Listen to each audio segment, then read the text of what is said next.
terima Yesus, begitu ya? Nah itu double. Makanya Dan itu dalam Kristen gini Bang bisa Andri. off-road itu. Iya. Itu dia tergantung di kayu salib kan, firman tergantung. Berarti firman yang diterima oleh Nabi Musa itu terkutuk juga. Kan begitu. Kan Yesus firmannya tergantung. Berarti Nabi Musa itu menerima Yesus. Berarti yang diterima Nabi Musa terkutuk. Kalian betul-betul ini hancur kalian. Oi, hancur logika, hancur ilmu pengetahuan gara-gara kalian ini, gara-gara doktrin Bapak gereja kalian. Oh, jangan di Sekali kalian. Itu isi pandai bilang tadi, Musa menerima Yesus. Ya, Yesus tergantung di kayu salib. Berarti yang diterima Nabi Musa ini terkutuk. Parah kalian ini. Oke, saya respon Bang. Saya keluar dari Kristen, saya keluar karena ini ajaran dewa, pagan. Yang diterima oleh Musa bukan Yesus. Dalam Itu kekristenan. pandai. Kenapa kau bantah lagi? Kenapa satu kitab kalian berbeda? Pandai bilang Nabi Musa menerima Yesus. Firman itu bagi kami adalah bukan perkataan tapi pribadi. Sama dengan Al-Qur'anmu, kalam nafsi di dalam Allah, tetapi huruf-huruf itu adalah Ulang, kan pandai. Jadi gini. Menerima Yesus. Saya dulu sama kalam nafsi. Jadi yang kalam nafsi itu Sitian ini sama Sitian nggak ngerti dia. Turun dia. Lanjut dulu. Turun dia kalau ngerti kau. Iya. Nabi Musa terima Yesus. Gini loh, Goto, sebentar. Tunggu, Astaga. kau ini pembodohan saja kau. Nabi Musa terima Yesus. Yesus tunggu, makanya Nabi Musa kan terima firman, berarti terima Yesus. Yesus tergantung di kayu salib, berarti firman yang didapatkan oleh Nabi Musa yang diterima Nabi Musa terkutuk juga. Kan begitu. Oke, saya jawab ya. Oke, kau diam kau. Mukalap, saya Tidak, ajarin memang kau. dungunya minta ampun kau. Rusak ilmu pengetahuan gara-gara kalian, doktrin kalian Kristen ini. Kan saya keluar dari Kristen. Pantasan kau mukalap. Memang karena Pantasan kamu kau itu kalau gitu melawan akal Alkitab. sehat. Jadi gini ya, Hilang akal sehat, teman-teman. hilang akal sehat gara-gara Tidak kalian. ada dikatakan Yesus terkutuk. Itu adalah kutipan bahwa memang Yesus mengambil jalan kutuk. Ini kan Yesus Tuh, firman jangan main mute lah. Musa. Ini mukalap ini Musa jangan Musa kan terima narasumber. Yesus toh. Sian nanti Musa Islamnya kan kalau terima ditanya firman, dia. berarti terima Yesus. Mukalap ini. Toh. Tunggu. Musa kan terima firman, berarti terima Yesus. Yesus tergantung di kayu salib, firman tergantung di kayu salib. Mungkin definisi firman aja mungkin kamu nggak tahu. Firman itu apa? Tunggu, kau dengar dulu. Sebentar baru kau jawab. Oke. Dengar dulu. Dengar baik-baik dulu. Ya. Ketika kau katakan Yesus, dengar Saya dulu. jawab. Ini orang protes terus. Anda Main protes mood kalian, terus. kasihan. Tunggu. Nggak bisa diskusi Anda ini. Saya turunkan nanti. Ketika kau bilang Masa mau bahwa dengar mau tunggu dulu, kosong sih? Bang. Coba gantian atau Panda dulu Gantian, ngomong gimana? kita. Waduh. Kau kan bilang bahwa ketika Musa terima firman berarti dia menerima Yesus. Kamu udah ulang 5 kali loh. Gimana sih? Tunggu.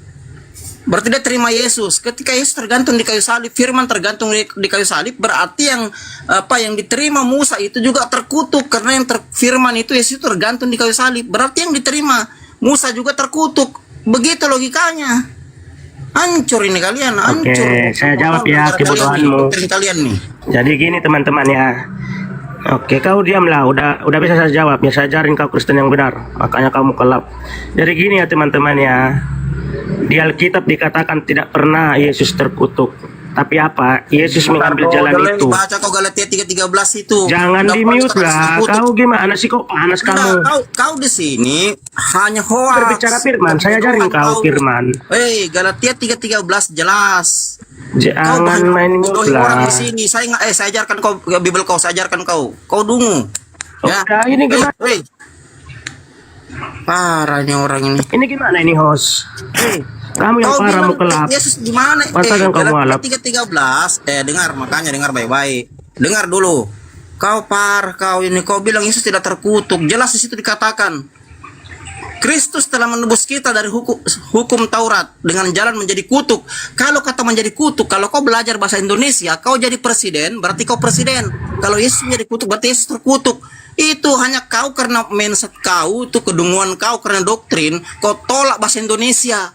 Kalau kau jadi presiden, Panda menjadi presiden, berarti panda presiden. Jangan bilang dulu, kamu yang Panda dulu. menjadi guru, berarti panda guru. Yesus menjadi terkutuk, berarti Yesus terkutuk. Yesus menjadi kutuk, berarti Yesus terkutuk. Gampang sebenarnya. Hanya karena kalian, kedunguan kalian gara-gara doktrin kalian menolak bahasa Indonesia.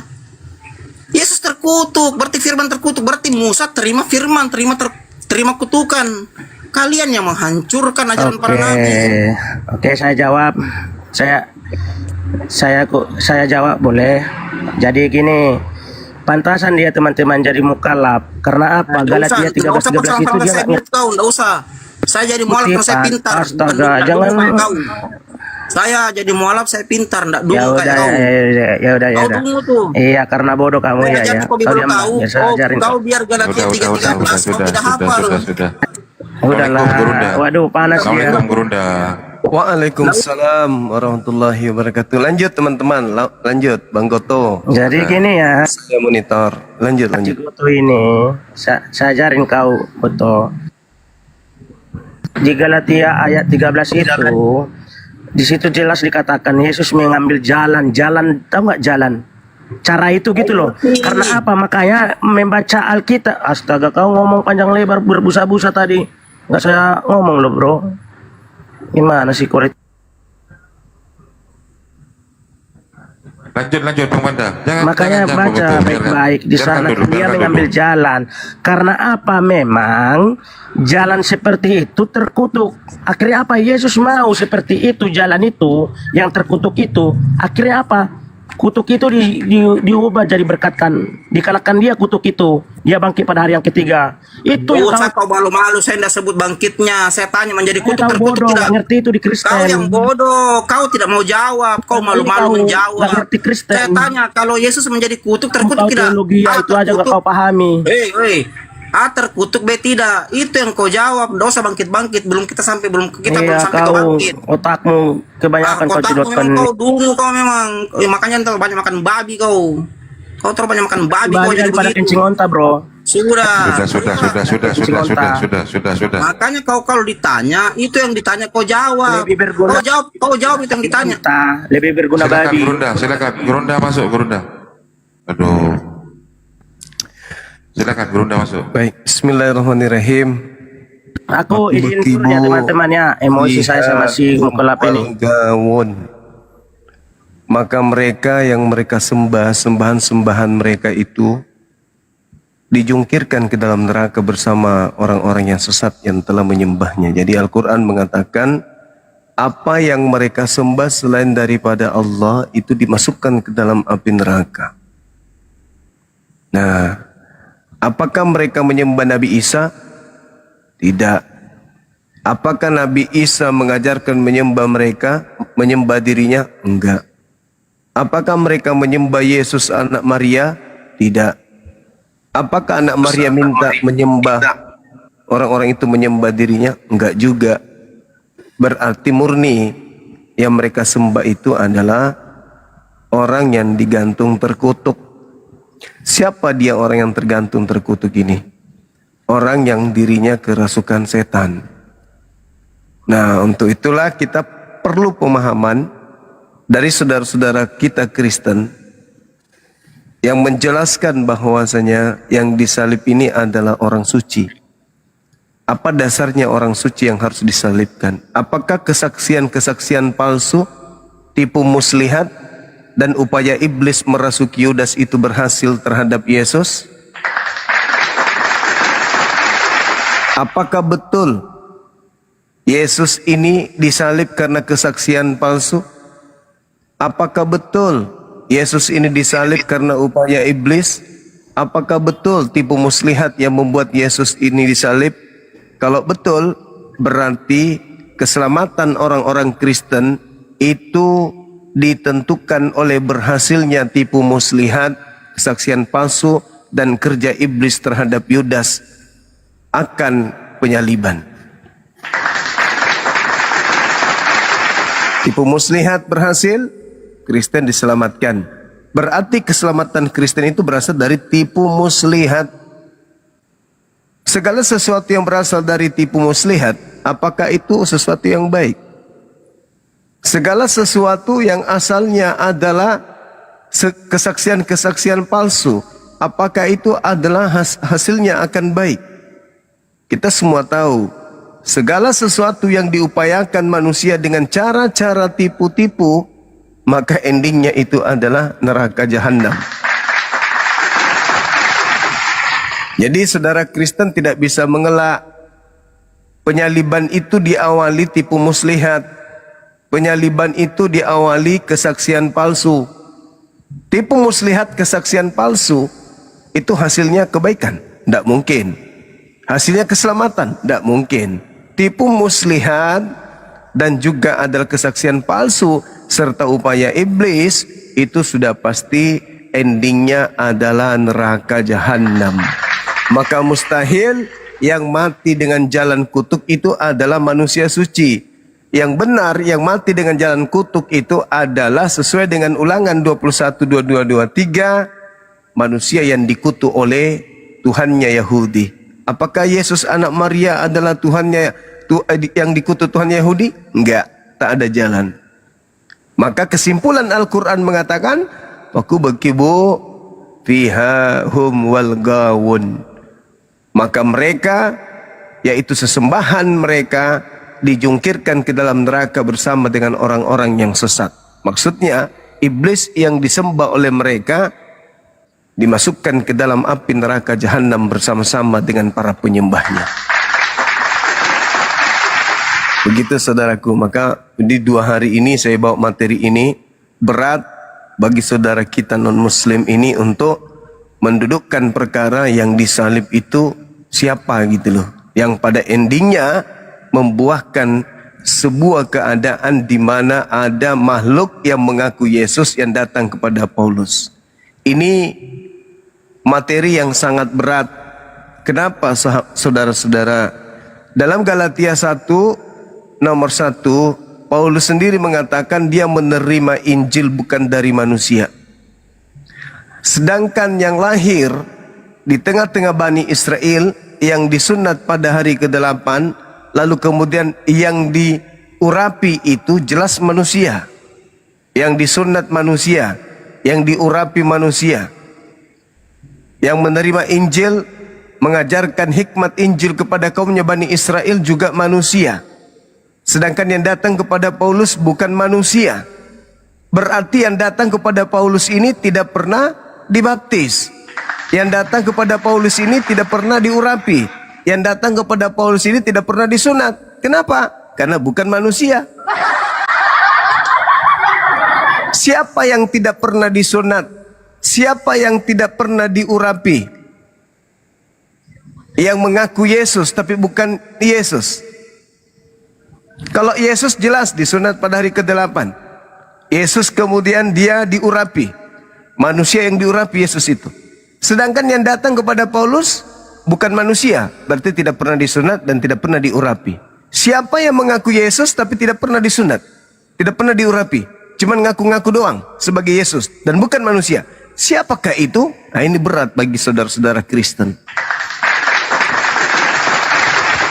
Silakan teman-teman, saudara Muslim kalau ada yang ingin menambahkan. Om John, mau masuk Om John? Ya, saya tambahkan sedikit. Ya, jadi dalam Bible sudah jelas kawan-kawan ya, Yesus itu hanya datang kedua kali, bukan ketiga kali. Kalau dia datang pada saat dia lahir, dia mengajar, terus datang ketemu Paulus, ya, terus datang lagi pada akhir zaman nanti, berarti dia datang 3 kali. Ini siapa yang bohong, Paulus atau Yesus? Pikir pakai logika. Tadi saya ajarkan kalian ilmu skolastik, penalaran logika yang tepat ya. Tapi tidak panjang karena si Panda tadi itu ngeyel, tidak bisa jelaskan panjang.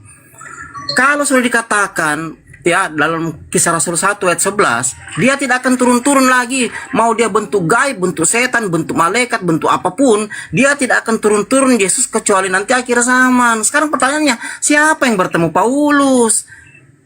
Nah, siapa yang bertemu? Yesus kah yang berbohong atau Paulus? Pakai logika kalian. Kalau dia ketemu Paulus pada saat Kisah Rasul 9 ayat 4 sampai yang terakhir, Paulus betul-betul ketemu Yesus, berarti Yesus berbohong. Malaikat-malaikat apa yang menyampaikan dia tidak akan turun-turun lagi dalam Kisah Rasul 1 ayat 11 berarti berbohong. Mana kalian percaya? Paulus atau malaikat yang menyampaikan dalam Kisah Rasul 1 ayat 11 atau Yesus? Dia sudah bilang dia tidak akan datang lagi baik dalam bentuk jin, setan, malaikat, gaib, suara apapun, kecuali nanti akhir zaman dia naik bersama tulangnya, rambutnya, badannya, sendalnya, bajunya. Dia akan turun sama seperti yang murid-muridnya lihat. Baca Kisah Rasul 1:11. Sekarang ketika Paulus berkata ya, Kisah Rasul 1 ke 9 itu beda 8 ayat, Bang. Nah, Paulus baru mengaku ketemu Yesus di Kisah Rasul 9. Siapa yang ketemu Paulus ini? Siapa yang ketemu? Kalau dia ketemu Paulus, berarti Yesus dan malaikat itu berbohong. Karena hanya 2 kali Yesus turun. Ketika dia naik ke langit, dia tidak akan turun-turun. Nanti akhir zaman dia turun. Siapa yang ketemu Paulus? Ini mesti kalian lakukan studi dalam. Lakukan deep learning. Dengan metode-metode dasar penelitian yang sesuai dengan disiplin-disiplin ilmu. Ya, bisa Anda gunakan eksegesis, hermeneutik, fenomenologi, skolastik, komparatif, banyak caranya. Hanya kalian karena doktrin dogma, kalian dibodohi oleh satu narasi yang mungkin saja hoax. Kalau itu bukan hoax, berarti Paulus ketemu siapa? Antara 2, Kisah Rasul 9:4. Kalau bukan Paulus berbohong, berarti yang ketemu Paulus Sibilisis. Yang Wahyu 22:16 itu. Begitu Pak John, pakai akal, baca Kisah Rasul 11. Coba silakan Pak John jawab, silakan. Mengenai penjelasan Anda ya ketemu iblis itu Paulus itu bukan ketemu Yesus, dia hanya mendengar suara. Nah, kalau dia katakan itu Tuhan ya, nah itu kan bukan ketemu secara fisik. Kan pernah juga ada nabi-nabi, ada penglihatan, ada apa, ini kan suara. Jadi Bang, coba baca ulang. Kalau Anda menjelaskan ketemu dan Yesus datang kedua kali itu betul. Tapi kalau kau katakan, oh kenapa sih Paulus ketemu Yesus itu? Jangan terlalu Bukan hanya mengikuti. suara di situ dia ketemu, Bang. Baca ayatnya baik-baik. Bukan hanya suara didengar, Bang. Itu dia melihat cahaya sehingga dia buta. Cahaya itu langsung bertemu Paulus. Bang, ini gimana sih? Paham Anda? Dia bukan hanya suara, Bang. Itu cahaya yang membutakan Paulus. Baca baik-baik, Bang. Siapa cahaya itu, Bang? Siapa cahaya itu?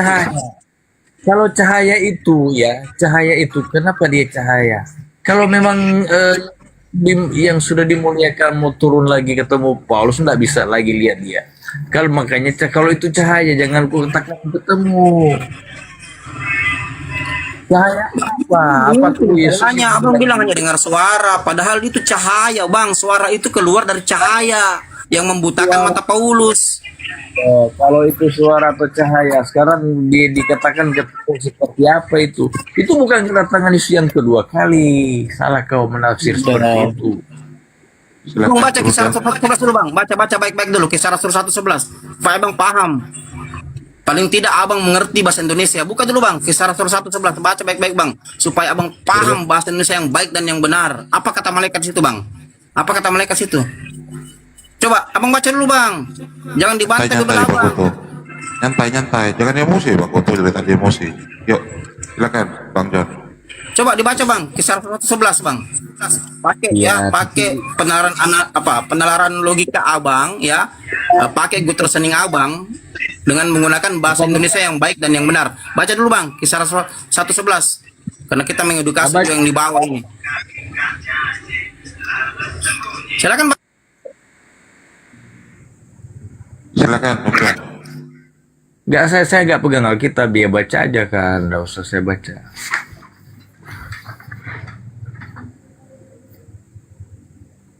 Diskusinya modal apa, Bang? Jangan terlalu panas menafsir menjelaskan sesuai Karena perjalanan. saya ini bukan hanya mengedukasi untuk Anda, tapi yang dibawa juga supaya tidak ada falsi, sesat pikir. Karena saya ini selalu berbicara berdasarkan disiplin-disiplin ilmu. Paham ya? Saya berbicara berdasarkan ilmu pengetahuan, bukan berdasarkan doktrin dogma. Saya bicara Islam saja, saya harus menyertakan ilmu pengetahuan, disiplin ilmu. Di situ kan bicara kau katakan Yesus ketemu tadi, kau katakan Yesus nanti datang kedua. Dibaca, coba dibaca situ. Bang Jun juga diskusi nggak pakai Alkitab apa yang Bang Jun bawa naik ke sini, Bang. Silakan bacakan Pak Jospen. Pak Jospen. Pak Jospen. Bacakan dulu. Bacakan. Bacakan Pak Jospen. Nyatai Bang Goto. Sudah ada gerunda. Nyatai. Silakan Pak Jospen. Bacakan dulu. Apa yang mau ku Pak baca? Jospen. Kisah Rasul 1 ayat 11. Apa? Kisah Rasul 1 ayat 11. Kisah 1 ayat 11. iya. Oke. Kisah Rasul 1 ayat 11, Bang. Silakan. Kisah berapa? 1:11 kan? Ya, Kisah Rasul 1 ayat 11, silakan. Dan berkata kepada mereka, hai orang-orang Galilea, mengapakah kamu berdiri melihat ke langit? Yesus ini yang terangkat ke sorga meninggalkan kamu, akan datang kembali dengan cara yang sama seperti kamu melihat dia naik ke sorga. Akan datang kembali dengan cara yang sama. You bisa bahasa Indonesia tidak? Ngerti ndak? Ketika naik, dia naik pakai sendal, dia naik pakai baju, dia naik ada rambutnya, dia naik ada tulangnya, dia naik pakai jam, dia naik pakai apapun itu. Pada saat itu dia akan turun, tunggu Bang. Dia akan datang dengan cara yang sama. Jadi ketika dia naik pakai baju putih, dia akan turun pakai baju putih. Itu bahasa Indonesia yang baik dan yang benar. Ketika dia naik ada rambutnya gondrong, dia akan turun dengan rambut gondrong. Itu bahasa Indonesia, Bang. Bukan turun cahaya, bukan dengar suara. Siapa yang bohong? Malaikat itu kah di Kisah Rasul 1:11 atau Paulus? Atau Yesus kah atau Paulus? Belajar bahasa Indonesia yang baik dan yang benar supaya kita tidak dibodohi oleh narasi yang hoax mungkin. Kalaupun bukan hoax, berarti yang ketemu Paulus itu sibilisis.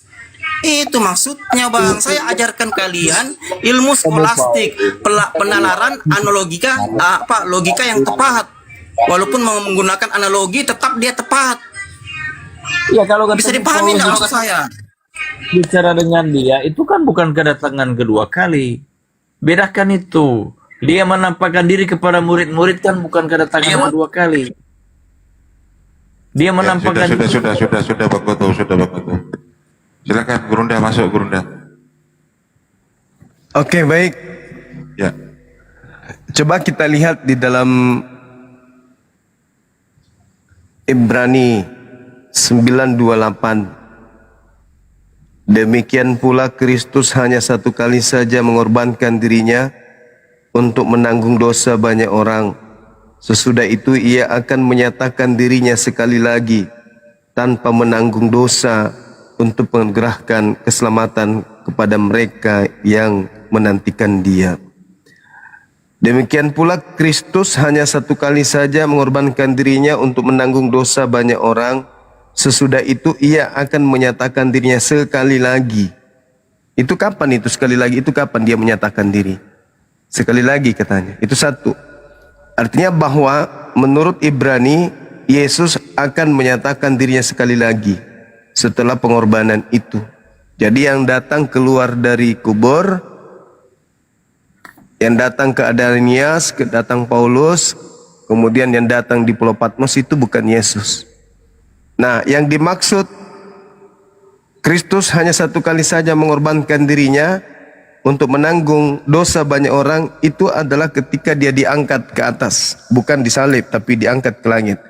Kita lihat dalam Kisah Para Rasul 3 nomor 21. Tolong didengarkan baik-baik.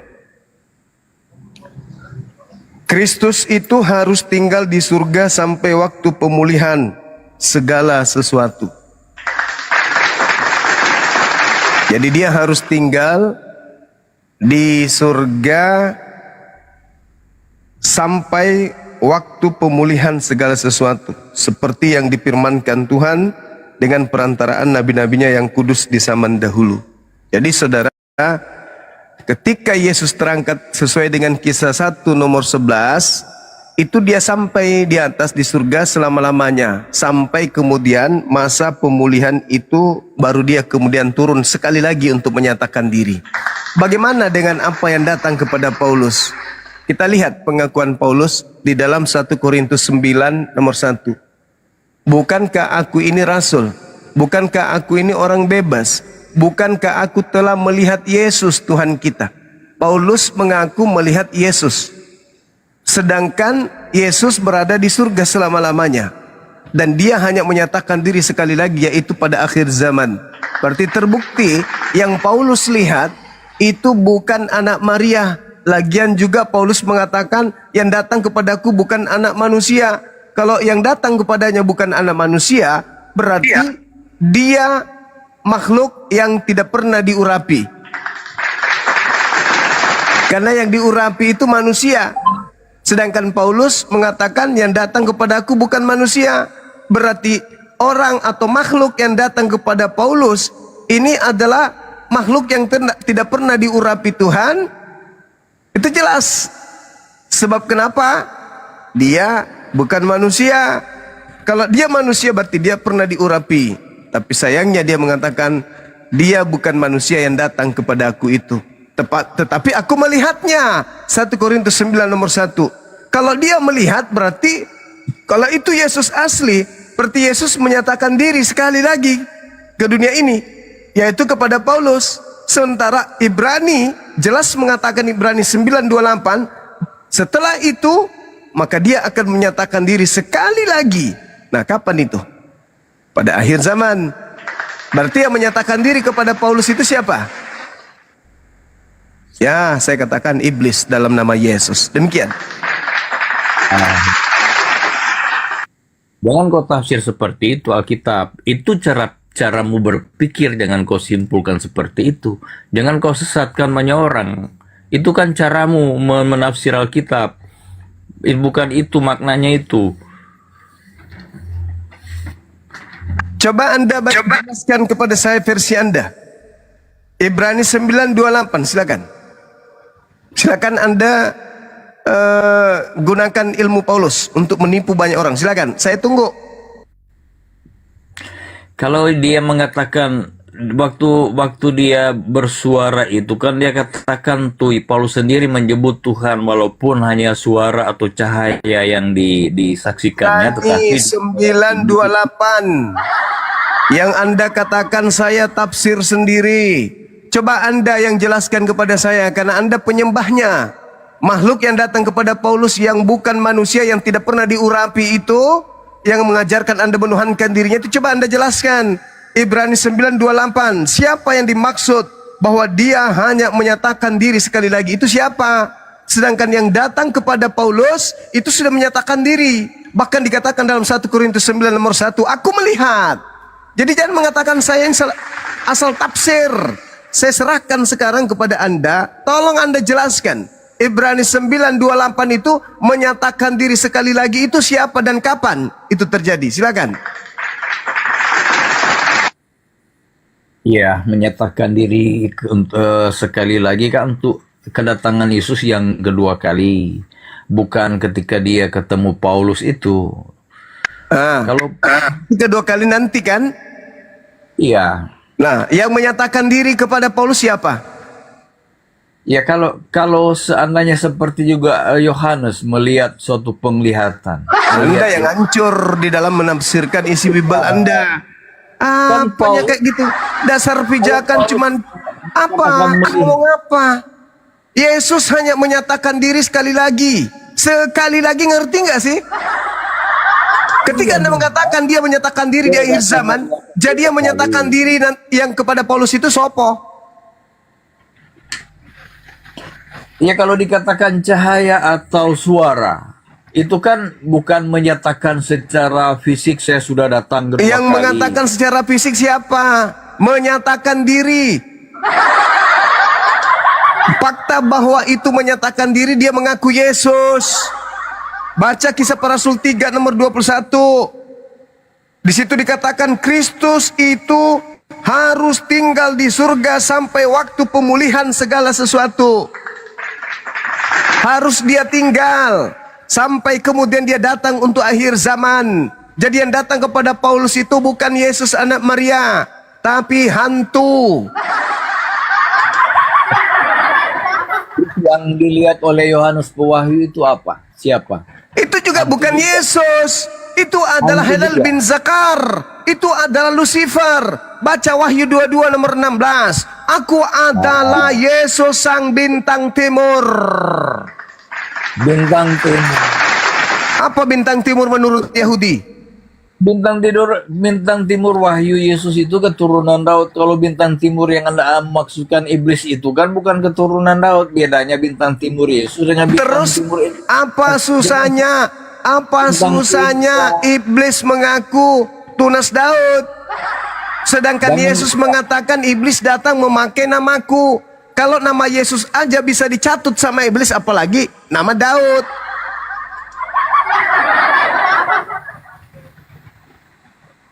Yang bergelar bintang timur itu iblis. Pernah nggak Yesus ketika penginjilan mengaku bintang timur? Pernah nggak?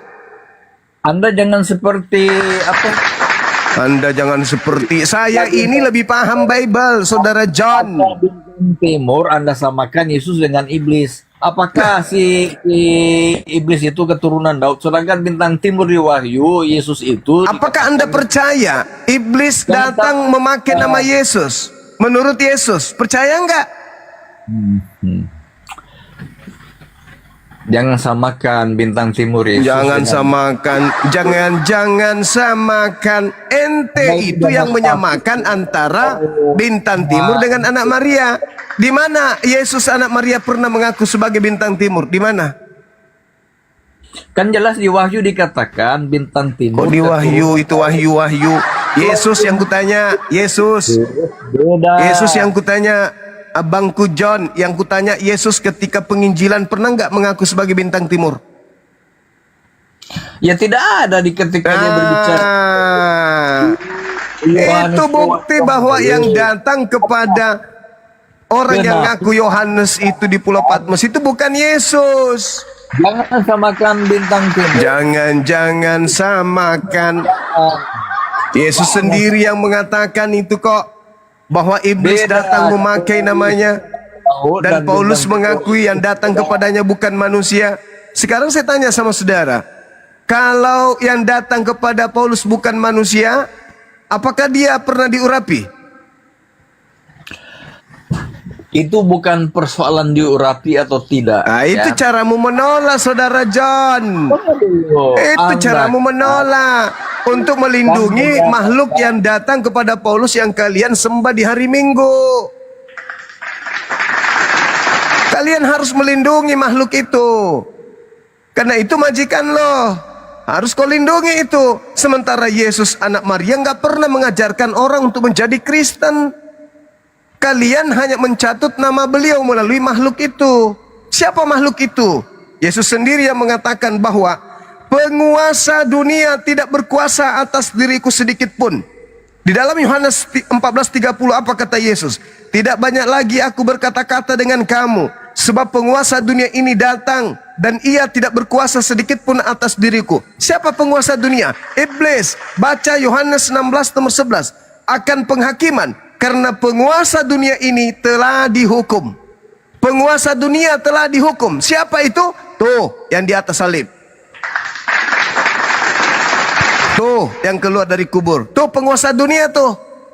Itu yang sedang dihukum. Bukan Yesus yang dihukum, penguasa dunia. Siapa penguasa dunia itu menurut Yesus? Iblis. Yohanes 16 nomor 11. Akan penghakiman, karena penguasa dunia ini telah dihukum. Jadi kau pikir yang disalibkan itu adalah Yesus itu iblis? Jangan kau tafsir seperti itu. Kok jangan kau tafsir? Sekarang saya tanya sama saudara, penguasa dunia menurut Yesus siapa?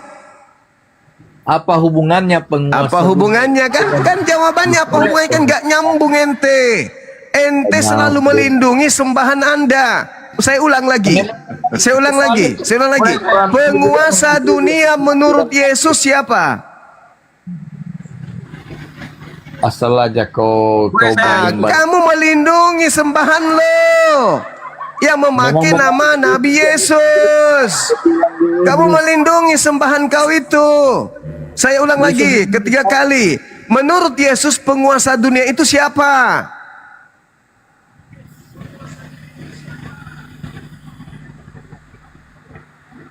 Dia penguasa dunia iblis, tapi yang disalib itu Iblis. Boleh saya ikut? Tunggu sabar dulu. Ketika Yesus mengatakan penguasa dunia telah dihukum, apa maksudnya tuh? Nabi Muhammad, sorry, terlalu berat kalau ke situ. Roh kebenaran itu harus datang disebabkan penguasa dunia iblis telah dihukum. Maksudnya apa itu? Jadi menurut Anda Yesus yang disalib itu penguasa dunia adalah Jangan iblis. kau sebut Yesus yang disalib, Kristus. Kristus. Tidak ada dalilnya Yesus disalib. Yang ada Kristus disalib. Kristus itu banyak. Palsu. Matius 24 nomor 24. Kristus palsu. Yang disalib itu Kristus palsu alias Yesus palsu. Noise, hujan, lanjut. Aman, masih aman Gurunda. Enggak, Gurunda itu lari dari makna, lari dari Alkitab, maksud Alkitab. Selalu dia menerangkan Alkitab seperti itu. Jauh kau itu, ilmu kau itu hanya menafsir salah itu. Bukan data itu. Silakan Pak Gasper. Masa Yesus yang disalib itu disamakannya karena penguasa dunia, berarti yang disalib adalah iblis. Kan salah dia menafsir seperti itu. Boleh saya? Yohanes 13 kamu baca. Yohanes 13 nomor 2. Penguasa dunia itu telah merasuki Yudas. Kau baca Yohanes 6 nomor 70. Yudas itu adalah penguasa dunia alias iblis. Susah kali diajarin. Macam anak kecil aja kan disuapin. Dalil demi dalil sudah kita kasih. Di mana Yudas disalib? Ada enggak data di Alkitab Yudas disalib? Saudaraku, yang disalib itu orang yang dikutuk Elohim atau bukan? Di mana Yudas disalib? Saya ulang lagi. Yang disalib ini orang dikutuk Elohim atau bukan? Banyak saksi yang melihat ya. Saya tidak tanya saksi, yang saya tanya yang disalib ini orang yang dikutuk Elohim atau kagak? Jangan bicara sendiri. Jawab. Yang disalib orang yang dikutuk. Yang dikutuk yang makan suap. Ulangan 27 nomor 25. Apakah Yesus menerima suap? Atau Yudas yang menerima suap? Ketika Yesus mengatakan iblis sedikit pun tidak berkuasa atas diriku. Ketika iblis berkongkol dengan Yudas, ketika iblis berkongkol dengan imam kepala mahkamah agama, sehingga mereka membuat kesaksian palsu tipu muslihat untuk membunuh Yesus, apakah berkuasa atas diri Yesus? Apakah Anda mau mengiyakan penyaliban itu terjadi karena adanya kesaksian palsu? Apakah Anda ingin percaya penyaliban terjadi karena adanya tipu muslihat? Mau? Percaya? Pilatus berkata di dalam Matius 27 nomor 18, mereka menyerahkan Yesus untuk disalib karena dengki. Apakah Anda ingin menerima bahwa penyaliban itu asasnya adalah kedengkian? Mau? Mau kalian punya Tuhan itu? Seperti itu. Yesus diperlakukan tidak adil. Yesus dia tidak bersalah, dijatuhi hukuman. Dan yang menyaksikan Yesus itu ditangkap adalah murid-muridnya, dia diadili, bahkan nenekmu kiper, murid-murid Yesus semuanya lari meninggalkan Yesus pada saat penangkapan. Tidak ada murid Yesus yang tinggal, semuanya melarikan diri. Baca Markus 14 nomor 50. Kemudian saudara John, dengarkan, lembutkan hati saudara. Yang mengatakan Yesus bla bla bla itu kan Lukas. Yang mengatakan Yesus bla bla itu kan Markus. Yang mengatakan Yesus bla bla bla itu kan pengarang Matius, bukan murid Yesus. Yang mengatakan Yesus bla bla itu kan pengarang Yohanes, bukan Yohanes murid Yesus. 4 penulis kitab Bible Anda, kitab kanonik ini bukan murid Yesus. Mereka wartawan lepas yang menyimpulkan berita-berita lantas menyusun kemudian pemberitaan. Dan 4 penulis Bible tidak pernah sadar kalau kitabnya kemudian akan dijadikan sebagai kitab suci orang Roma dan orang Yunani. Pahami itu dulu. Kebetulan aja kemudian pada saat muktamar kitab mereka lolos. Ada banyak penulis-penulis pada saat itu. Kitabnya nggak lolos. Kenapa? Karena rata-rata mereka menceritakan dengan jujur Yesus menikah. Yesus langsung terangkat ke langit, tidak dibunuh. Maka kitab mereka ditolak. Kitab-kitab yang sesuai dengan keinginan pesanan kekaisaran Romawi yang diterima. Makanya ada dikatakan Injil Apokripa, Injil yang ditolak, Injil yang disembunyikan. Bukan palsu, tapi disembunyikan, ditolak. Karena tidak sesuai dengan amanat, kepercayaan penyembah dewa pada hari Kiriaki, hari Minggu, hari dewa. Lembutkan hati saudara. Kenapa saudara pingin kali Yesus mati? Iblis ke Anda? Karena yang mau orang benar mati, itu hanya iblis. Di mana dalilnya Kan Yesus- Elohim? Kan Yesus sendiri yang bicara kepada murid-muridnya. Mari kita ke Yerusalem. Di sanalah anak manusia disesat, dianiaya, dan dibunuh. Itu Yesus sendiri yang ngomong kepada murid-murid. Anak manusia ketika sampai di Yerusalem itu yang dibunuh itu anaknya, mamanya Yudas. Yudas itu anak manusia. Coba Anda baca nomor 23-nya. Nomor 23 dari Matius 16 itu yang Anda baca tuh. Injil Barabas bukan Injil kitab kami. Kata siapa? Sekarang permasalahannya adalah apakah Yudas bukan anak manusia?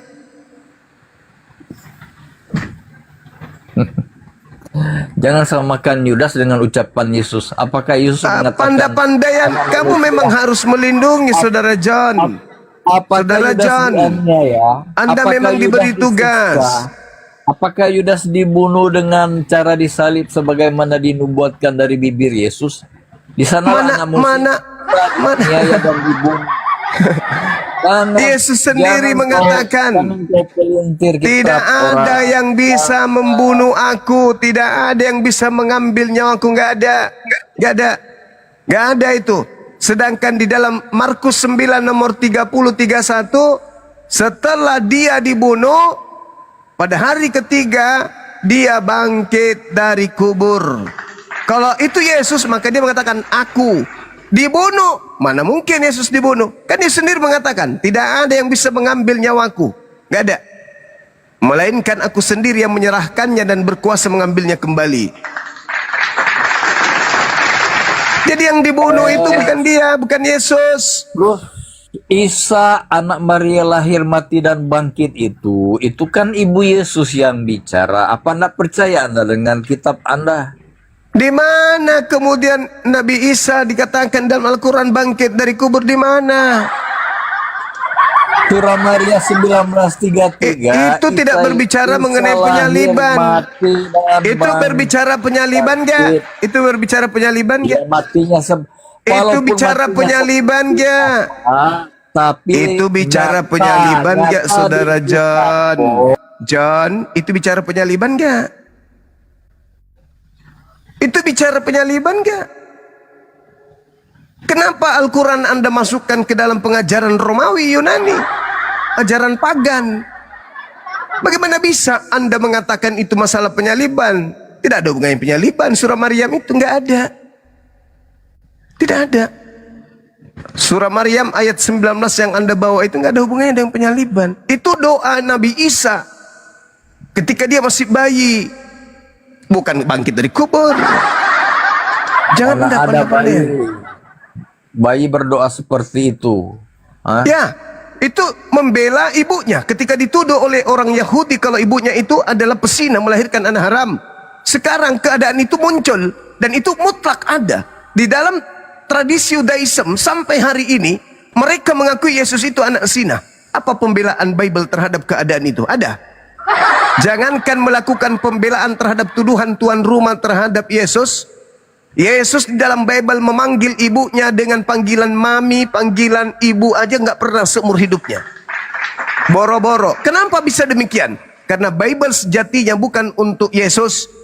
Yesus tidak mengenal Bible. Bible ditulis murni hanya untuk mereka orang-orang Romawi dan Yunani. Untuk memuaskan mereka. Agar mereka bisa menyembah dewa mereka dalam nama Yesus. Sebagaimana Yesus mengatakan, waspadalah kepada penyesat yang datang kepadamu memakai namaku doang.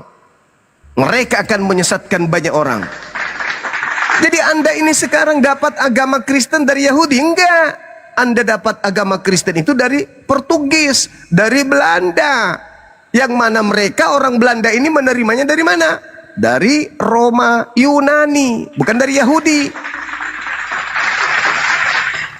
Begitu saudara. Jadi sekali lagi saya katakan kepada saudara, Yesus yang datang kepada Paulus bukan manusia. Dengan kata lain bukan anak Maria. Dengan kata lain tidak pernah diurapi. Dengan kata lain tidak pernah disunat. Ingat, ketika yang datang kepada Paulus itu bukan manusia, berarti makhluk ini tidak pernah diurapi. Kalau Anda mengatakan itu adalah Yesus yang diurapi, Yesus Kristus, bohong. Anda sedang menipu diri Anda sendiri. Paulus sendiri yang mengatakan, yang datang kepadaku bukan manusia. Berarti dia tidak pernah diurapi. Dengan kata lain, dia bukan Yesus Kristus asli. Palusu dia, palusu. Ada nggak manusia atau makhluk mengaku Yesus tapi tidak pernah diurapi? Makhluk tidak pernah diurapi mengaku Yesus. Asli nggak tuh? Itu dulu. Sudah Kalau Saudara John, kalau ada makhluk mengaku bernama Yesus Kristus tetapi tidak pernah diurapi, itu asli Yesusnya atau palsu?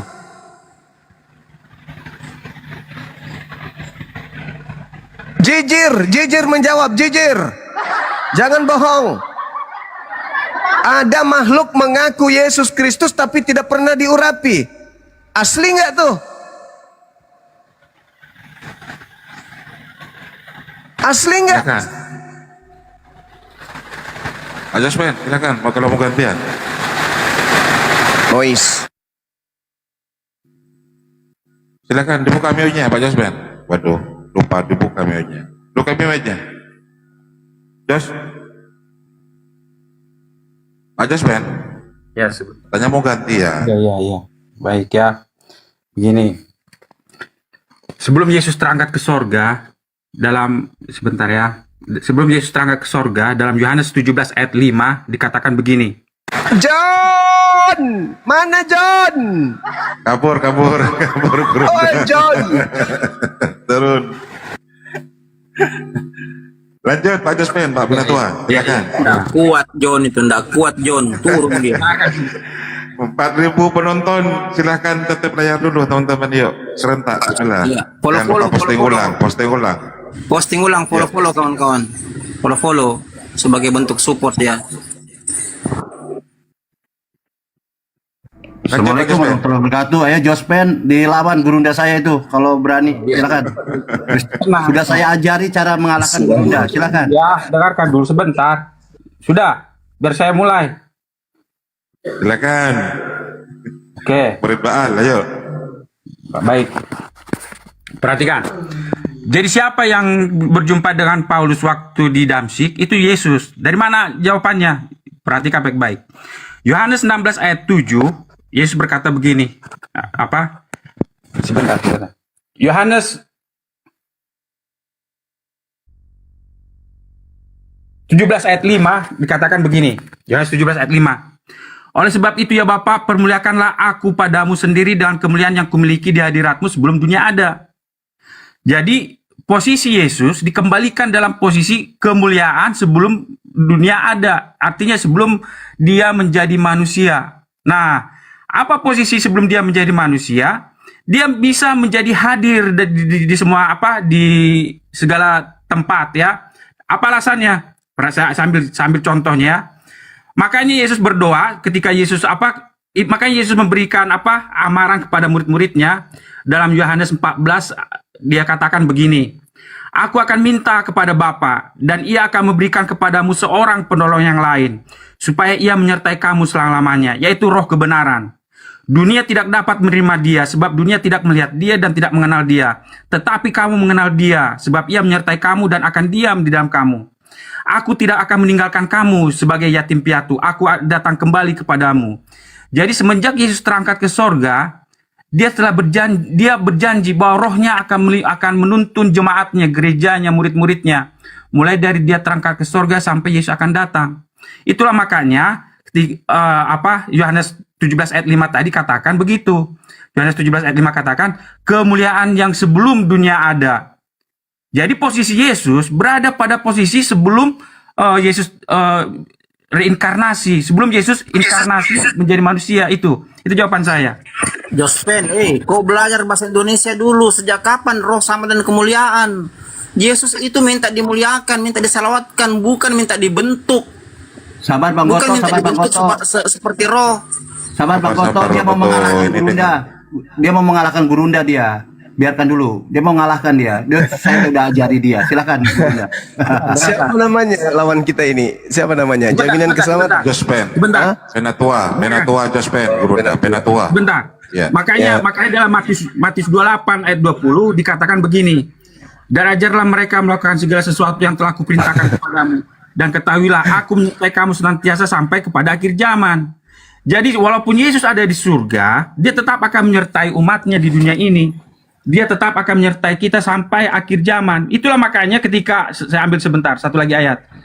Itulah makanya ketika Stefanus dirajam ya, sebentar ya, ketika Stefanus dirajam, Stefanus melihat dalam Kisah Para Rasul 7 ayat 56, Kisah Para Rasul 7 ayat 56 dikatakan begini. Kisah Para Rasul 7 ayat 55 ya. Tetapi Stefanus yang penuh dengan Roh Kudus menatap ke langit lalu melihat kemuliaan Allah dan Yesus berdiri di sebelah kanan Allah. Lalu katanya, sungguh aku melihat langit terbuka dan Anak Manusia berdiri di sebelah kanan Allah. Jadi di sini sebentar, jangan dulu potong, sebentar selesai ini. Di sini kita melihat walaupun Yesus berada di posisinya di surga, dia tetap menyertai umatnya melalui rohnya. Itu jawaban saya. Terima kasih. Saudara, Paulus mengatakan yang datang kepadanya bukan manusia.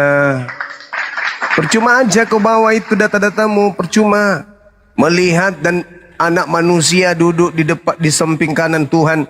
Anak manusia yang datang ke Paulus bukan manusia, beda. Percuma aja itu. Terkait dengan kemuliaan, sebelum dunia itu ada, kemuliaannya sudah ada. Tapi kapan diberikan? Pada saat dia jadi manusia. Di mana dalilnya? Yohanes 1:14. Kemuliaan yang diberikan oleh Bapa kepadanya, diberikan. Kemuliaan yang ada pada Bapa itu dipersiapkan untuk utusannya bernama Yesus. Nanti kemuliaan yang dipersiapkan untuk Yesus itu diberikan di abad pertama setelah Bapa menciptakan Yesus. Sebagai manusia, sebagai daging. Catat itu baik-baik. Jadi ketika dia mengatakan aku menyertai itu ajarannya. Kenapa ajarannya? Karena ada yang melanjutkan ajarannya. Siapa yang melanjutkan ajarannya itu? Ahmad. Makanya kami mengajarkan apa yang diajarkan, memuliakan dia. Apabila ia datang yaitu roh kebenaran, dia akan memuliakan aku. Kemuliaan Yesus itu hanya berasal dari mulut-mulut umat Islam. Tidak ada umat Islam dalam hatinya, dalam pikirannya, dalam lisannya mengatakan Yesus manusia yang mati dengan jalan kutuk. Woi Jan, lari juga kau. Hei, Aduh, marembo batu je nak pelarian ye. Sih. Gaji nasi. Bikin malu muridku ini, kurang ajar, bikin malu. Padahal saya udah kasih jurus-jurus bisa mengalahkan Bang Juma tuh gampang. Kenapa dia lari? Jadi apa yang diterangkan dalam Yohanes 16 itu? Roh kebenaran. Roh itu adalah nabi. Kebenaran itu adalah wahyu. Nabi yang membawa wahyu yang akan datang memuliakan aku. Dan dia setelah datang akan menghakimi penguasa dunia, menghakimi iblis. Makanya apa yang kami lakukan hari ini di sini itu menghakimi iblis yang bertengger di dalam diri-diri kalian. Kami menghakimi dia, kami ngetek mereka, iblis-iblis ini. Di mana iblis itu sembunyi sekarang? Di orang-orang yang menyembah dia dalam nama Yesus. Kan Yesus sendiri yang mengatakan itu. Waspadalah kepada penyesat yang datang kepadamu memakai namaku, mereka akan menyesatkan banyak orang. Ayo, siapa yang datang kepada murid Yesus memakai nama Yesus tapi bukan murid Yesus? Itu siapa? Lalu kemudian mereka menyesatkan banyak orang. Mana banyak orang yang disesatkan oleh nama Yesus ini? Selain Kristen ada enggak? Hindu enggak? Buddha enggak? Apalagi Islam. Hanya Kristen yang memakai nama Yesus. Hanya Kristen yang memakai nama Yesus. Hanya Kristen. Dan pola yang dibangun oleh agama Kristen ini adalah pencipta langit dan bumi turun ke bumi kan, jadi manusia. Iya kan? Lalu mati dibunuh oleh manusia. Itu kan polanya. Tapi anehnya, ketika dia turun sebagai manusia, dia tidak pernah mengatakan dirinya setara, apalagi sehakikat dengan Tuhan.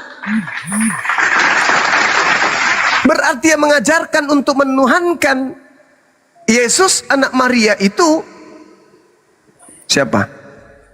Bapak enggak, Elohim enggak, Adonai enggak, Yehova enggak, Yahweh enggak, Allah tidak, Yesus tidak, Isa tidak, Yesus tidak, Yesus tidak, Yesua tidak. Lalu siapa? Makhluk yang datang kepada Paulus mengatasnamakan Yesus. Itu jawabannya.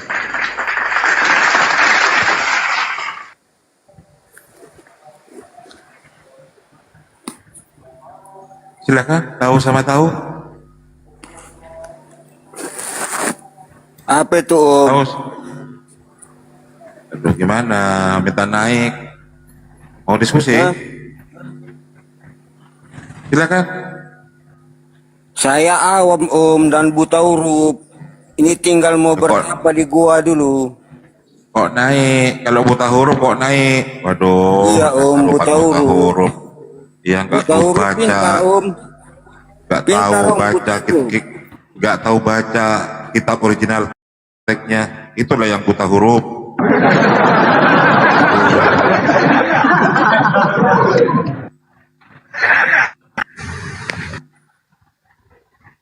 Silakan, murid Kristus. Selamat malam, murid Kristus. Lah itu dulu tuh yang tahu sama tahu dulu. Sudah Kak keok dia. Nggak bisa diskusi.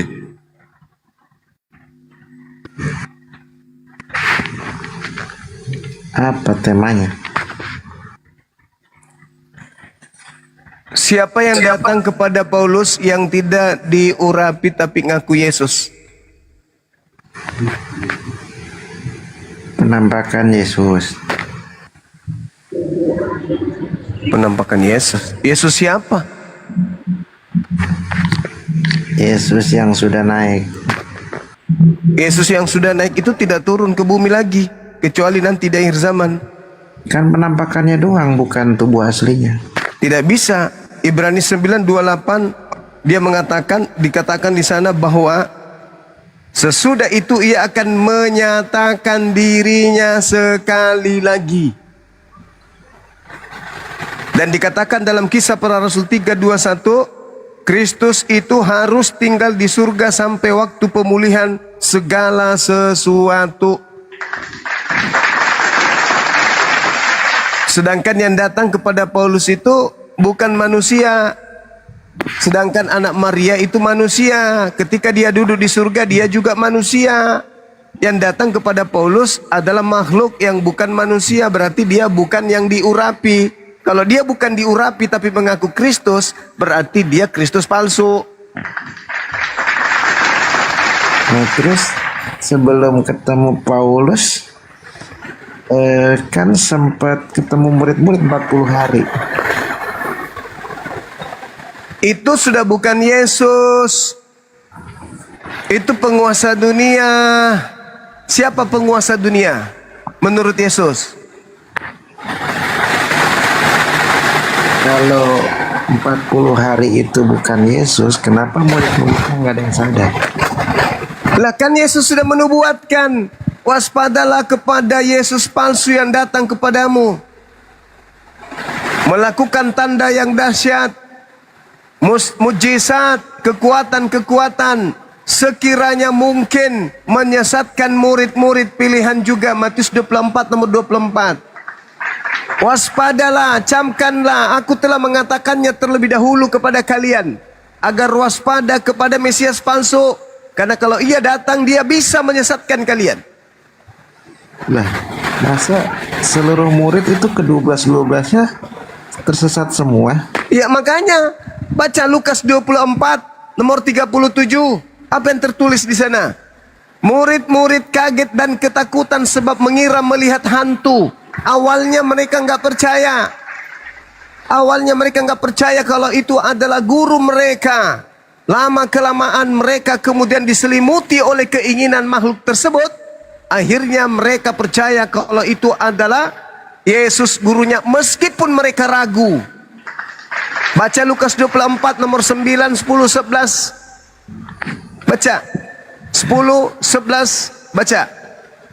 Murid-muridnya tak ada yang percaya, mereka ragu kalau itu Yesus. Bahkan ketika keluar dari kubur, baca nomor 18-nya dari Matius 28. Murid-muridnya ragu kalau itu Yesus. Bahkan ketika di sidang pun, sebelum disidang, imam kepala mahkamah agama juga ragu kalau itu anak Maria. Kapan selama 40 hari dia disidang lagi? Sebelum penyaliban itu, imam kepala mahkamah agama ragu kalau itu Yesus. Apakah engkau betul Mesias anak Elohim? Masih ditanya-tanyai. Karena mereka tidak yakin kalau itu adalah Yesus. Itu fakta, itu real.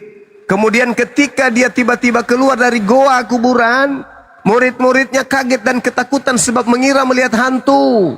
Kenapa? Karena mereka tidak pernah diajarkan kalau gurunya akan keluar dari kubur. Baca itu, baca. Yang keluar dari kubur, Maria pun tak mengenalnya. Maria menyangkanya kemudian penjaga kebun. Baca itu dalil. Yohanes 20 Anda baca.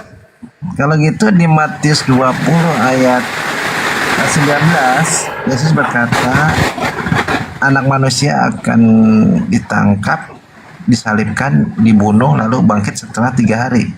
Siapa itu yang bangkit setelah 3 hari itu? Iblis bersama dengan Yudas. Yang tulisannya anak manusia kok. Yudas anak iblis atau anak manusia? Tulisannya anak manusia. Iya, Yudas anak manusia. Lu pikir anak kucing? Nah, kan Yudas udah mati gantung diri dia. Kata siapa? Itu narasi. Mana coba kau ceritakan kepada saya di mana saya bisa baca satu kitab menceritakan penyaliban dan matinya Yudas. Di mana itu? Kitab apa? Setelah kemudian di mana? 1 ayat 18 dia mati. Kan tadinya awalnya gantung diri, kemudian talinya putus, jatuh, perutnya pecah. Terus kenapa kontradiksi cerita tentang itu? Ada yang mengatakan dia beli tanah lalu bunuh diri, gantung diri. Ada yang mengatakan bahwa yang membeli tanah adalah imam-imam. Itu bukti bahwa berita itu tidak akurat. Nah, terus talinya putus, jatuh, perutnya pecah, gantung diri. Tragedi cerita itu simpang siur. Ada yang mengatakan dia beli tanah dulu, baru kemudian dia gantung diri. Ada yang mengatakan dia buang uangnya, kemudian imam-imamnya yang beli tanah, bukan dia. Mana yang betul cerita itu? Nah, itu dua-duanya betul, saling melengkapi, Bang. Bagaimana ceritanya? Siapa yang membeli tanah darah? Siapa yang beli? Tanah itu dibeli oleh orang memang kepala. Dengan uang yang dilempar oleh Yudas. Tapi di cerita yang lain, sama-sama ceritanya Lukas, yang tertulis apa? Yudas sendiri yang beli tanah. Mana yang betul?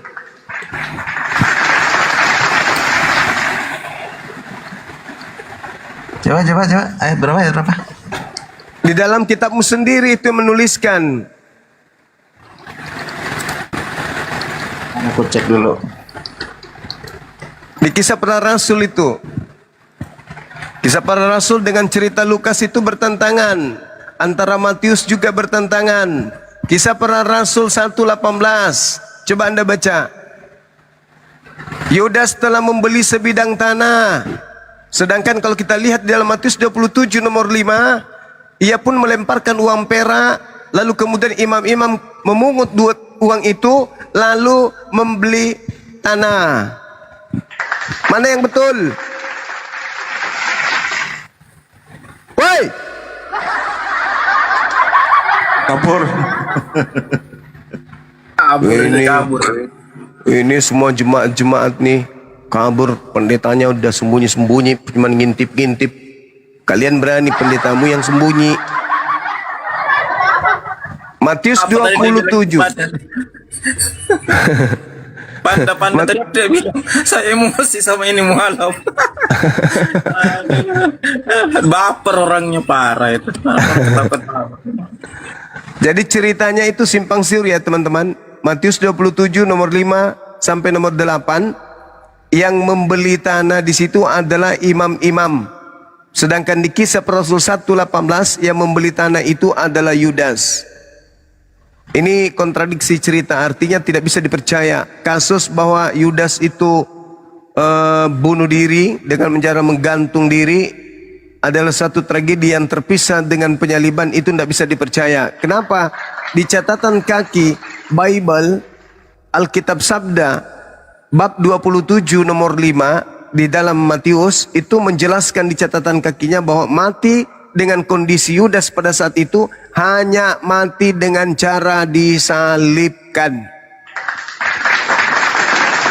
Berarti yang disalib itu jelas itu adalah orang yang dikutuk oleh Elohim. Ulangan 27:25, terkutuklah orang yang menerima suap. Sebab ada tertulis kata Yudas, terkutuklah orang yang digantung di atas tiang salib. Siapa yang dikutuk? Orang yang menerima suap. Siapa yang menerima suap? Yesus atau Yudas? Yudas. Kenapa bisa yang datang kepada Paulus itu bukan manusia? Padahal Maria manusia, dan melahirkan manusia. Yang datang kepada Paulus bukan manusia. Kita baca dengan teliti ya teman-teman. Dari Paulus seorang utusan, bukan karena manusia. Juga bukan oleh seorang manusia, melainkan oleh Yesus Kristus. Lalu dibaca 11-nya, sebab aku menegaskan kepada kamu saudara-saudaraku, bahwa Injil yang kuberitakan itu bukanlah Injil manusia. Karena aku bukan menerimanya dari manusia, dan bukan manusia yang mengajarkan kepadaku, tetapi aku menerimanya oleh pernyataan Yesus Kristus. Itu berapa minggu? 2 minggu. Kan tuberkulosis kan begitu kalau badan Iya, enggak apa-apa Ji.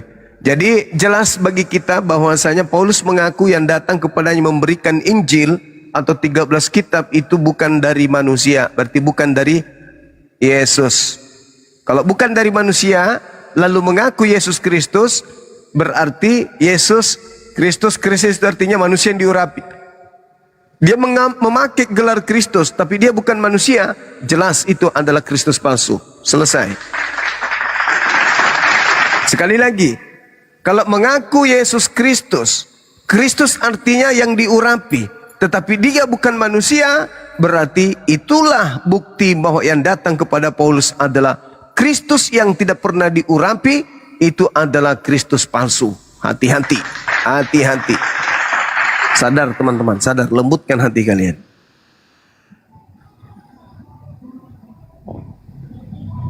Luar biasa Bang Juma nih ya, cerdas, cermat, bijaksana, bijaksini ya.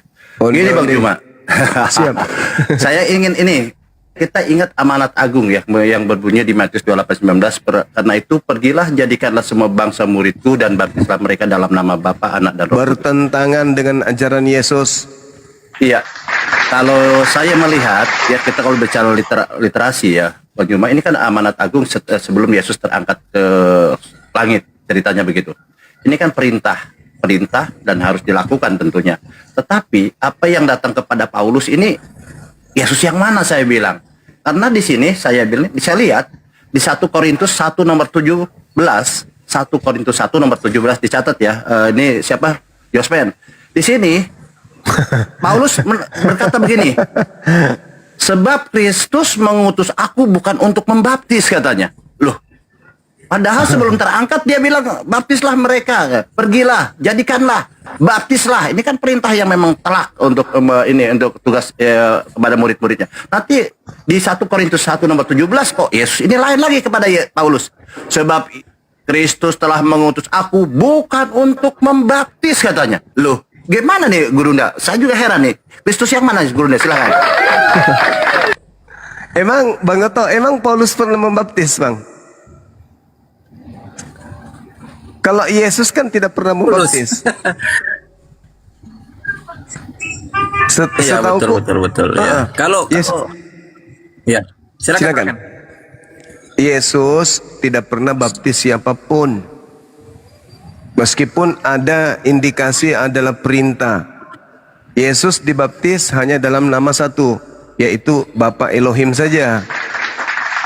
Nah, kemudian kalau dikatakan pergilah kepada seluruh dunia, jadikanlah seluruh bangsa menjadi muridku, baptislah mereka dalam nama Bapa, nama Anak dan Roh Kudus. Lalu Paulus mengatakan tidak membaptis, yaitu berarti bukan Yesus yang beda lagi berarti. Tapi saudaraku Bang Baal, memang Yesus mengatakan Kristus palsu itu banyak, memakai namanya. Betul, narasinya di situ bukan Yesus, sebab bukan tulisan Yesus. Dia bilang sebab Kristus, dia bilang. Berarti bukan Yesus, luar biasa. Sebab Kristus mengutus aku bukan untuk membaptis katanya. Keren juga dia bilang nih. Nah, maaf Kristus, ya, jangan marah Ten ya. Bang Baal, kalau Kristus ngaku Kristus tapi tidak pernah diurapi, itu Kristus apa? Kristus palsu lah. Ya udah selesai. Gampang kok. Yesus tidak pernah membaptis, Bang. Masalahnya itu Yesus tidak pernah membaptis. Bagaimana seorang yang tidak pernah membaptis lalu mengajarkan baptisan? Ini yang masalah, kan begitu. Sudah jelas itu. Iya, coba pikir baik-baik. Kalau kita sudah melakukan sesuatu, wajar kalau kita mengajarkannya karena kita pernah melakukan. Masalahnya Yesus tidak pernah melakukannya. Tidak mungkin dia mengajarkannya. Setelah kita teliti ya, Matius 28, 19, 20, ternyata ayat ini baru masuk di abad kelima, tepatnya tahun 411. Guys, Kan begitu mantap. poinnya itu. Mas Solang. Siapa mau bantai ini? Ini sejarah. Jelas bukti fisiknya, ada bukunya yang menulis, ada profesor yang menulis. Coba yang mau membantah itu tamu yang baru hadir, silakan disambut. Tak urus EGP. Taurus, selamat malam. Taurus, selamat malam. Tak ngomong, saya turunkan. Ya silakan. jelas RR. poinnya. Jelas Poinnya itu Bang, amanat jelas. agung baru masuk abad ke-15. Itu aja poinnya. Wow. Sorry, abad ke-5, bukan abad 15, abad ke-5. Amanat agung ya. Iya. Maksudnya Markus 16 itu. Silakan Bang RR dibuka meonya. Ya,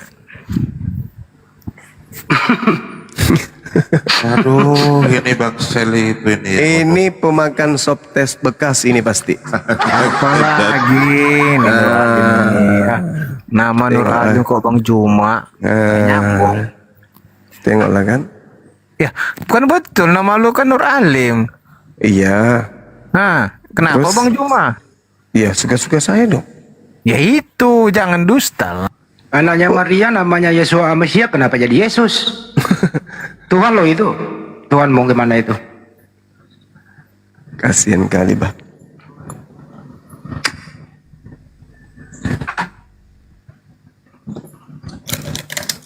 Dalam bermedia sosial boleh pakai, tapi identitas dalam hal pengurusan administrasi ada. Ini kan media sosial, coy. Iya, Bang Handi, itu kalau kita bahas masalah baptisan, yang masalah itu tokohnya tidak pernah melakukan. Guru ya, yang kita anggap sebagai guru, itu pasti dia pernah melakukan apa yang diajarkan. Kan begitu, itu masalahnya itu. Tidak pernah tercatat dalam sejarah Yesus membaptis orang, Bang. Begitu. Ngapain dia ngajarin baptisan? Dia saja tidak pernah membaptis. Kan begitu. Kalau dia dibaptis ya, yang mengajar baptisan itu Yohanes bukan Yesus. Berarti kalian juga murid-murid Yohanes, Oke. bukan murid Yesus. Ini tahu sama Iya, tahu, silakan. domba-dombaku mendengar suaraku kan. Itu kata Yesus. Jadi kalau Kristen dibaptis mengikuti ajaran Yohanes dong, kan gitu. Bukan ajaran Yesus. Ya pastilah, ya. Tidak pernah. Domba-dombaku mendengar suaraku, aku mengenal mereka dan mereka mengikuti aku, ya. Yohanes 10 ayat 27. Apa yang diikuti dari Yesus? Yesus tidak membaptis, kalian membaptis. Siapa yang kalian ikuti coba? Silakan TST. Komentar dong. Apa itu? Yesus nggak pernah Lagi membaptis. pengujat. Yesus nggak pernah membaptis, tapi Yohanes yang membaptis. Gitu loh. Anda dibaptis itu ajaran siapa gitu pertanyaannya? Silakan. Apa Om? Astagfirullah, budak juga nih. Ribut kali sini Om. Kamu di pasar apa di bengkel? Ada apa sini? Apa namanya itu terawih? Mana ada terawih jam segini? Bohong ini luar biasa, ini ikuti Om Paul nih. Kalau Mana bicara ada? yang betul jangan ikuti itu bos semua itu. Mana ada terawih berisik? Emang lu di mana?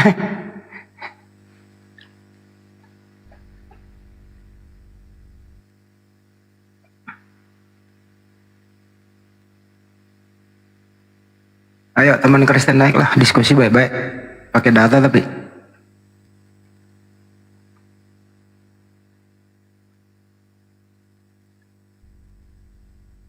Si John pergi tadi ya sama Jospen ya? Pergi. Nggak kuasa itu dia. Nggak sanggup. Tapi si Jospen tadi berkeluh kesah ke aku bahwa saya masuk di room Kristen saya di-kick karena membahas Yohanes 1. Loh kok bisa? Masih Kamu mending Kristen. Jospen itu. Masih mending Ya, Jospen iya. Bang Andi daripada tadi si Pandai itu. Itu si Pandai dungunya minta ampun. Yesus itu diutus sebelum dia dilahirkan. Itu dapat narasi dari mana itu? Saya ini belajar sejarah Weber, aliran-aliran gereja, belajar sejarah perkembangan Kristen. Tidak ada satu pendeta pun ya, mulai dari abad ke-4 hingga masuk abad ke-19 berkata bahwa ada orang yang diutus sebelum dilahirkan. Baru si Pandai Ini siapa tadi ini. nih? Ada musik ini.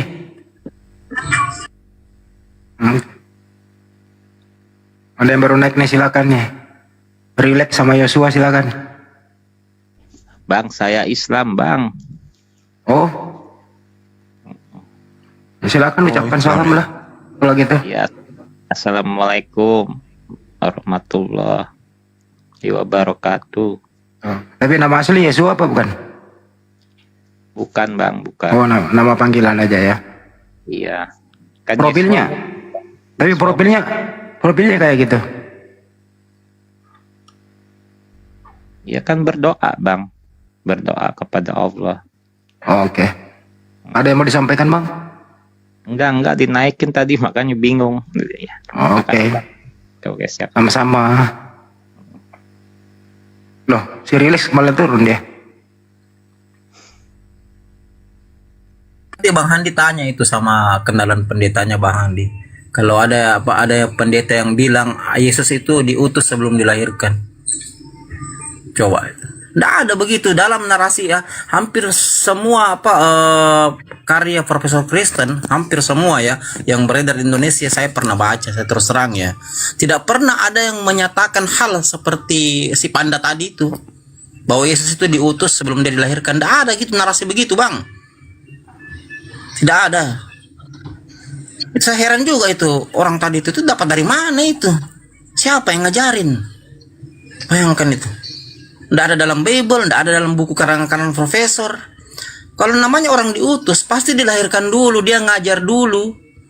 Dia punya kapasitas baru dia diutus. Presiden saja mengutus menterinya, itu menteri yang punya kapasitas di bidangnya. Kalau tidak punya, tidak mungkin mengutus walaupun dia menteri. Mesti punya kredibilitas sampai dia diutus. Ini sebelum dilahirkan gimana ceritanya sebelum dilahirkan diutus? Dapat narasi dari mana itu? Saya tambah bodoh aja tuh diskusi sama Panda tadi itu.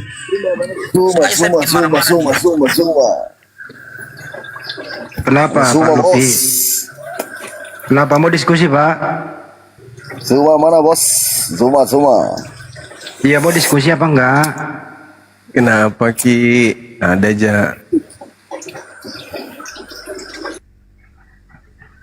Kenapa diturunin? Loncat ya kayaknya. Begini-begini nih, nggak ada ilmu naik, cuma pengen ngecengin doang, mancing-mancing gitu. Sorry lah yo, di sini nggak kepancing.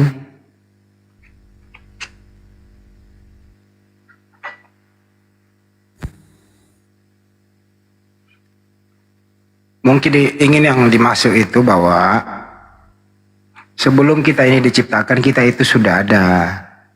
Mungkin maksudnya begitu.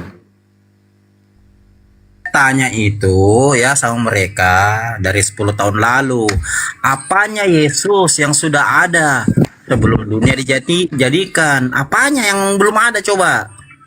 Supaya kita pakai logika, kita menggunakan disiplin dulu untuk mengujinya. Lakukan tadi dalam apanya Yesus kira-kira coba? Ya udah, selamat malam. Coba ini bos. Ya. Coba dijawab itu bos.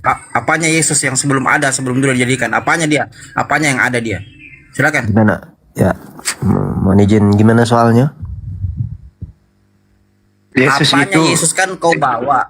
Ya silakan Bang, silakan. Ya udah terusin aja.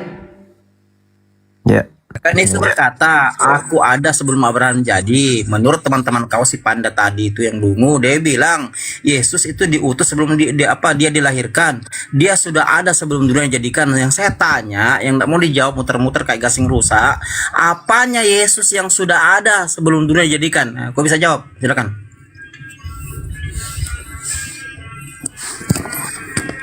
Silakan bos, apanya Yesus yang sudah ada sebelum dunia dijadikan? Sebelum Abraham jadi, apanya dia yang ada itu apanya? Kakinya kah, tangannya kah, apanya kah? Nah coba kau jawab. Oke, saya sekarang kapasitas saya agama saya sekarang Muslim, Pak. Jadi Astagfirullah, saya kira Anda Kristen Bang. Aduh ya. Udahlah. Satu jalur gitu, Pak. Assalamualaikum warahmatullahi wabarakatuh Bang Bos. Waalaikumsalam. Yang Kristen naik jawab itu, saya dari 10 tahun lalu saya tanyakan sama akademisi Kristen kalian bingung. Dia mau bilang roh. Saya bilang kalau roh sama dengan Kejadian 6 ayat 3 ya, sama dengan Sakaria 12 ayat 1. Ucapan ilahi, beginilah firman Tuhan yang membentangkan langit dan yang meletakkan dasar bumi dan yang menciptakan roh dalam diri manusia. Kalau kau bilang roh, berarti Yesus rohnya sama dengan roh kita semua. Berarti kita semua ini sudah ada sebelum dunia dijadikan. Kalau kau bilang yang ada, apanya Yesus yang ada sebelum dunia dijadikan adalah roh, saya juga roh saya ini sudah ada sebelum dunia dijadikan. Kenapa dikatakan Kejadian 6 ayat 3 ya?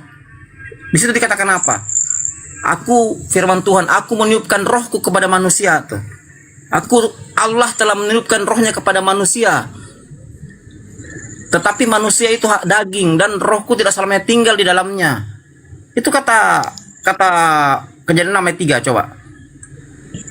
Yang tadi saya sebutkan tadi Sakaria 12 ayat 1. Roh itu ciptaan. Berarti kalau roh Yesus itu yang ada pada diri Yesus sebelum dunia dijadikan adalah roh, berarti kita semua sama dengan Yesus. Roh saya Iya, juga Raffianto, selamat malam Raffianto. Boleh bertanya Bang Andi? Iya, agamanya apa Raffianto? Agama Islam. Oh, kalau Islam turun dulu ya Bang, ini sholat buat oten. Langsung aja Jemaah Yohanes 13, 18, 19, dan 20. Itu jawabannya yang belum engkau dapatkan.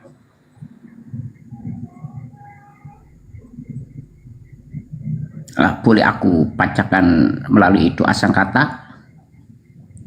boleh. Yohanes 13 nomor antrian 18 doa sangkata. Aku berkata demikian bukan tentang kamu semua, sebab aku tahu siapa yang telah kupilih. Tetapi apa yang telah tertulis dalam kitab suci harus digenapi. orang yang memakan rotiku, mungkin ini roti dari surga atau apa, mengangkat tumitnya melawan aku. Yang ke-19, aku sudah mengatakannya kepadamu sekarang sebelum hal itu terjadi, supaya apabila hal itu terjadi, kamu percaya bahwa akulah dia, akulah orang yang melawanku itu. Yang 20, sesungguhnya aku berkata kepadamu, hai Yuma, orang yang menyambut siapa yang kuutus, orang yang kuutus ini adalah orang yang melawannya, berarti menyambut aku. Dan orang yang menyambut aku berarti menyambut dia yang mengutus aku. Selesai. Alright, Yuma. Apa itu? Apa? Saya aja bingung. Aku jelaskan ya. Orang yang makan roti dari surga akan mengendapi perkataan-perkataan Yesus Kristus, meskipun itu sangat bertentangan. Tetapi dialah aku, kata Yesus. Maka sambutlah dia seperti kau menyambutku. Orang yang akan mengajarkan selanjutnya ini, itu akan bertentangan dengan ajaranku, yaitu melawan aku dengan tumitnya. Karena dia telah makan roti dari surga, maka dia akan mengajarkan yang berlawanan denganku. Maka jika dia datang, sambutlah dia seperti kalian menyambutku, karena dialah aku. Alright. Apa itu? Maksudnya? Maksudnya itu menurut saya ya, karena ini logikaku yang memiliki Roh Kudus itu menyelami rahasia-rahasia keilahian, maka itulah Mesias yang dijumpai Paulus. Yang akan mengajarkan sesuatu yang bertentangan denganku. Jika dia datang, maka sambutlah dia seperti kalian menyambutku. Maka karena dia juga adalah aku. Alright. Apa itu? Maksudnya? Karena engkau tak pernah merenung cewek kan, maka renungkanlah ayat-ayat Tuhan. Karena itu. Kamu tahu nggak yang kau baca itu? Kamu tahu nggak yang kau baca itu adalah dalil yang membuktikan Yesus itu bukan dia yang disalib. Supaya apabila hal itu terjadi, kamu percaya bahwa akulah dia. Kamu percaya bahwa akulah dia, gitu loh. Dia yang mana? Ya, yang disalib itu. Bukan Yesus yang disalib. Kenapa? Karena itu merujuk kepada Mazmur 41, data nomor 9. Bahkan sahabat karibku yang kupercaya yang makan rotiku telah mengangkat tumitnya terhadap aku. Tetapi engkau ya Tuhan, kasihanilah aku, tegakkanlah aku, maka aku hendak mengadakan pembalasan terhadap mereka. Iya, dialah yang diutus Yesus di ayat 20. Sesungguhnya aku berkata kepadamu, orang yang menyambut siapa yang kuutus berarti menyambut aku.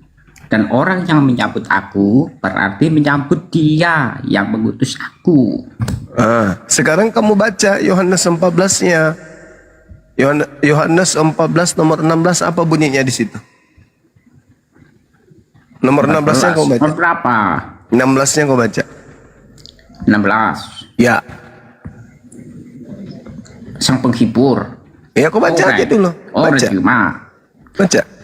Yohanes 14 nomor antrian 16 dengan judul parikop Yesus menjanjikan penghibur lara.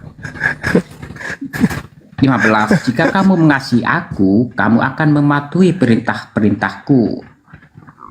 16. Aku akan meminta kepada Sang Bapa dan ia akan memberikan kepadamu penolong yang lain untuk menyertai kamu selama-lamanya, yaitu 17 ya, yaitu Ruh kebenaran. Aku akan minta, yaitu ruh-ruh yang dimiliki para rasul. Jadi yang diutus Bapakku Paulus. Jadi yang diutus setelah Yesus itu datang pergi, yaitu Roh kebenaran. Roh kebenaran itu kalau kamu baca dalam bahasa Aramaik atau bahasa Ibrani, itu merujuk kepada nama Nabi Muhammad. Jadi yang datang setelah beliau adalah Nabi Muhammad. Aku akan minta kepada Bapak agar mengutus Nabi Muhammad. Itu maksudnya. Engkau kok kesalahanmu, kesalahan terbesarmu Yuma, engkau tidak teliti bahwa Yesus ini menyatakan kepada sezaman ya, yaitu murid-muridnya, bagaimana mungkin itu Nabi Muhammad, sementara Nabi Muhammad itu jauh ya, 700 tahun kemudian. Kalau itu gitu yang loh. kau jadikan Berarti alasan, ini pada masa murid ini. jadi Roh iblis kebenaran ini bangkit. datang pada masa Jadi murid iblis ini, keluar gitu dari loh. kubur itu ketika dikatakan bahwasanya iblis penguasa dunia akan dilemparkan sekarang juga, itu kapan? Kapan? Ini bersamaan ini.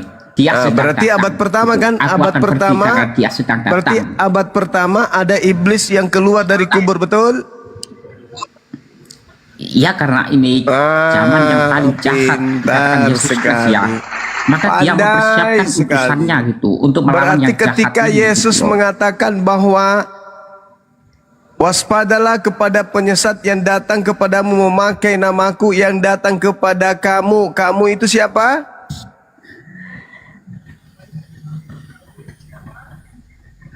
Murid Yesus yang hidup di abad pertama, betul?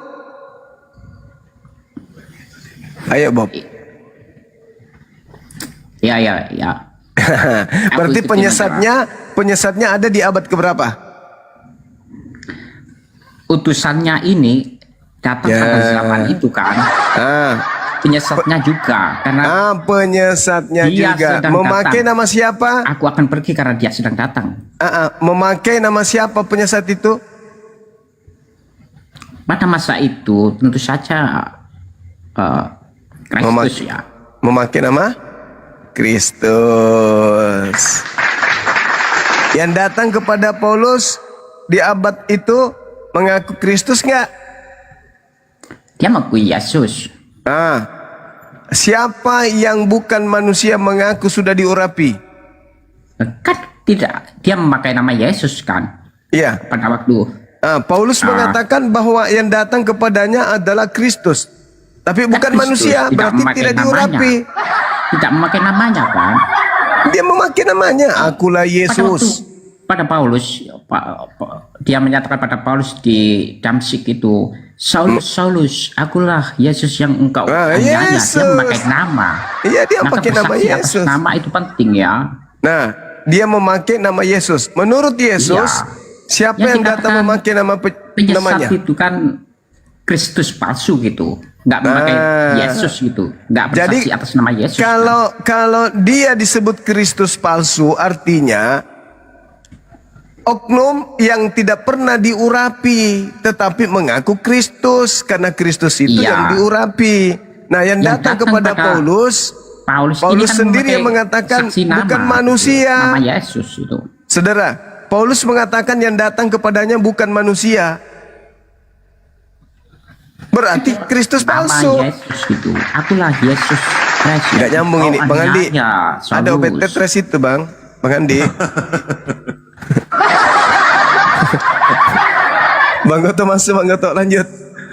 Gantian dulu, ada Yosinoya, selamat malam. Yos. Selamat malam Bang Arif, selamat malam semuanya. Shalom. Iya, ini diskusi apa kita? Judulnya jaminan keselamatan. Wih, luar biasa. Lanjut. Saya nyimak dulu. Untuk Bang Goto, bikin kopi campur masako dulu, ini si Bob ini bikin pusing. Bob ini ngomong sendiri aja. Orang lain ngomong, dia ngomong sendiri. Gimana Bob nih? Aduh, parah. Lanjut. Gurunda. Masuk. Kopi dulu. Ternyata ini cara mengalahkan Bang Zuma itu begini. Cara mengalahkan Bang Juma nih ngomong sendiri dia. Angkat pasien gila. Pening langsung aku dengarkan dia ngomong. Dia akui kalau Kristus palsunya itu di abad pertama. datang kepada muridnya memakai nama Yesus, ya udah selesai, lanjut.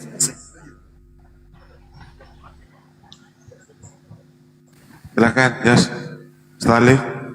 Ya, tadi Kang Baal mungkin atau yang lain mau masuk, silahkan. Kalau dia mau masuk, Yoshinoya ini mau masuk ke tema jaminan keselamatan. Nah, oke, baik, terima kasih. Berdasarkan data yang kami baca, ketika kami, kalau umat Islam dulu ya, izin sampaikan.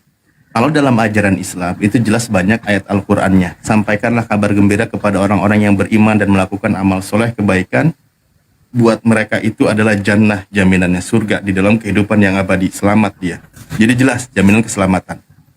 Nah sekarang kalau kita bahas berdasarkan data, membahas tentang jaminan keselamatan terhadap teman-teman Kristen, data yang kami baca tidak ditemukan Yesus memberikan jaminan keselamatan terhadap orang-orang Kristen. Itu berdasarkan data yang kami baca. Nah makanya sebagai pembuka mungkin di sini Yosi juga baru naik. Saya ingin dengar dulu di mana Yesus menjamin keselamatan terhadap orang Kristen yang menuhankan Yesus. Oke? Habis itu nanti baru kita diskusi lebih jauh. Berat, saudara-saudara, berat. Berat ini, berat. Yoshi. Iya,